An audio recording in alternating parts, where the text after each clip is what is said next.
Hello everyone. In this video, we will discuss about the branch and bound technique or introduction to branch and bound technique. इस particular technique को हम एक particular problem sum of subset problem के through solve करेंगे. Now first is what is a branch and bound technique.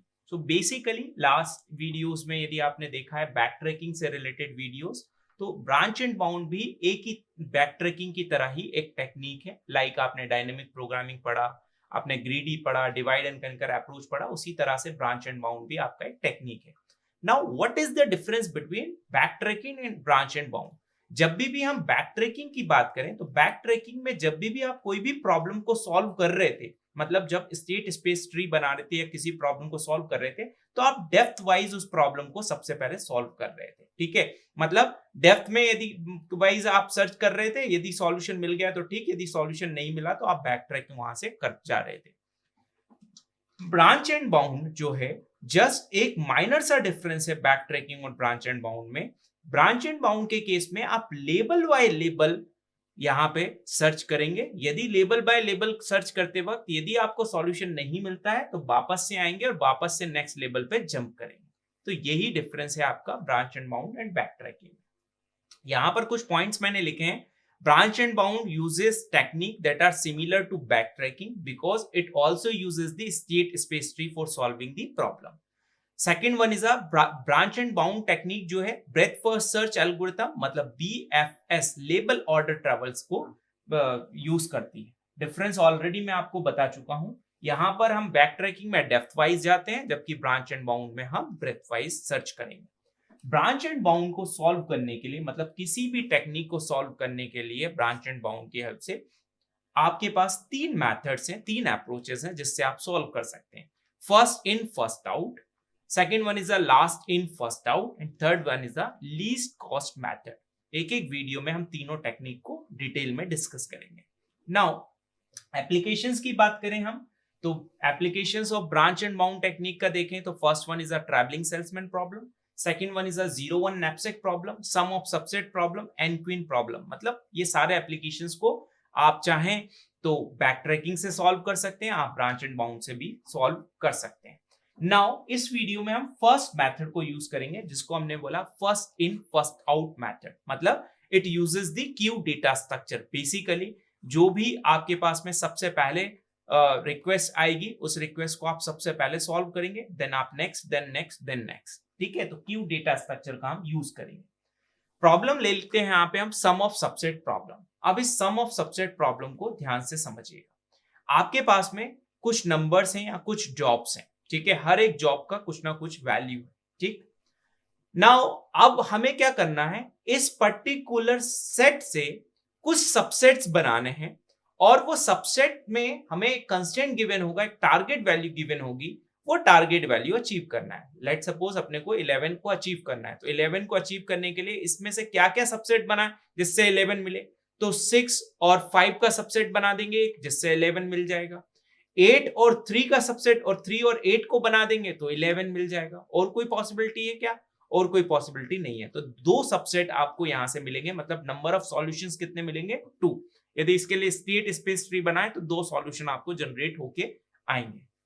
Now state space tree के through इसको देखते हैं. तो सबसे पहले x1 की वैल्यू 4 है, x2 की वैल्यू 3 है, x3 की वैल्यू 8 है, x4 की वैल्यू 5 है. यहां से अभी मेरे को कोई भी सॉल्यूशन नहीं मिल रहा है. मतलब सबसे पहले आपके जो क्यू है उस क्यू में x1 होगा, फिर x2 एग्जीक्यूट होगा, देन x3 होगा, देन x4 होगा. तो x1 सबसे पहले एग्जीक्यूट होगा. तो x1 जैसे ही हम यहां पर आए तो x1 एग्जीक्यूट होगा. तो 4 के साथ साथ क्या क्या कॉम्बिनेशंस हो सकते हैं? तो एक कॉम्बिनेशन x2 हो सकता है, एक x3 हो सकता है, हम एक x4 ले सकते हैं. x2 की वैल्यू कितनी है मेरे पास में? 3. x3 की वैल्यू कितनी है? 8. x4 की वैल्यू कितनी है? 5. तो 8 4 प्लस 3 कितना हो गया? 7. तो 7 अभी भी फर्दर सॉल्यूशन जनरेट हो सकता है, हम वेट कर सकते हैं. 4 प्लस 8 12 हो गया, तो यहां से कोई सॉल्यूशन मिलेगा ही नहीं, तो this is a dead and. 4 plus 5 कितना हो गया? 9. तो यहाँ 9 हो गया, तो सॉल्यूशन में भी मिल सकता है. ठीक है, तो यहाँ आगे हम मूव करेंगे. ठीक, इसी तरह यहां मूव करने के बाद अब आप किसको देखेंगे? x2 को सॉल्व करेंगे, मतलब इसको सॉल्व करेंगे. देन लेबल बाय लेबल आप सॉल्व करते चलेंगे. देखिए मैंने यहाँ पे ऑलरेडी ड्रॉ करके रखा है ताकि टाइम ना वेस्ट हो आपका. तो सबसे पहले हमने यहाँ पर x2 ले लिया, x3 ले लिया, x4 ले लिया, ठीक है। यदि यहाँ पर देखें तो 8 + 5 कितना हो गया आपका 11, तो 11 इज अ सक्सेस नोड।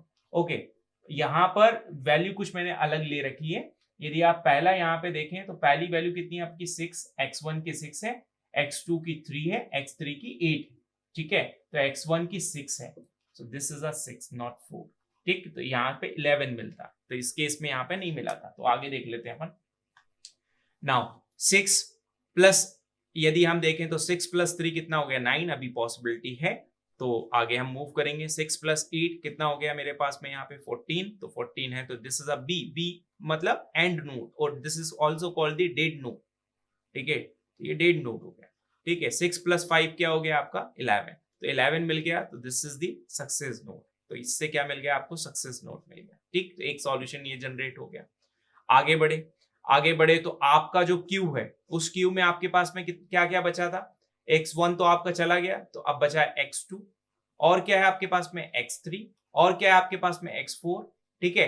अब आपके क्यू में क्या क्या ऐड हो जाएगा, फिर से x2 आ जाएगा, फिर x3 आ जाएगा और x4 आ जाएगा, ठीक। तो अब x2 को सॉल्व करेंगे, इसको मतलब इसको इस तरह से समझिए, मैं x2 x3 x4 लिख रहा हूं, आप चाहें तो इसको नोड नंबर लिखिए, 3 2 3 4 5, then 6, then 7, then 8, इस तरह से। तो और कंफ्यूजन नहीं होगा, इससे आपको कंफ्यूजन क्रिएट होता रहेगा, इसलिए आप इसको इस तरह से मत समझिएगा, आपको इसको नोड के नंबर के अकॉर्डिंग समझिएगा। दैट्स व्हाई हमने यहाँ पे नोड नंबर लिखे हुए हैं, ठीक।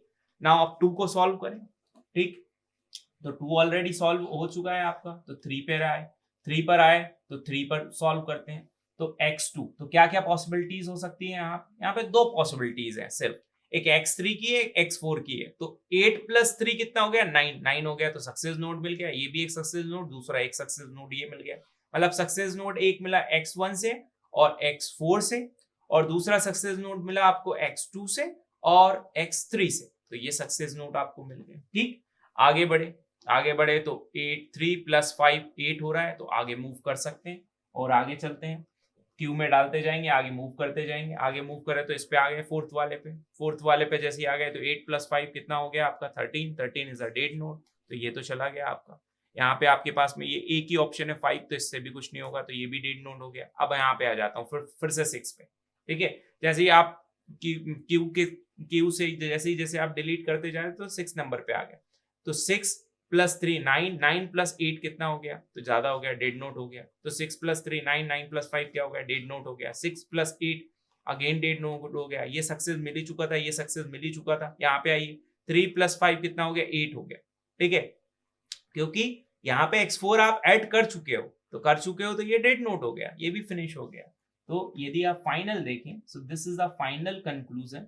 यदि आप first in first out method को यूज करेंगे तो ये आपका स्टेट स्पेस ट्री मिलेगा और ये सॉल्यूशन आपके जनरेट होंगे। नेक्स्ट वीडियो में हम डिस्कस करेंगे सेकंड टेक्निक, जिसको बोला आपने लास्ट इन फर्स्ट आउट, जिसको हम सॉल्व करेंगे ब्रांच एंड बाउंड की last in first out technique से sum of subset problem. Thank you so much.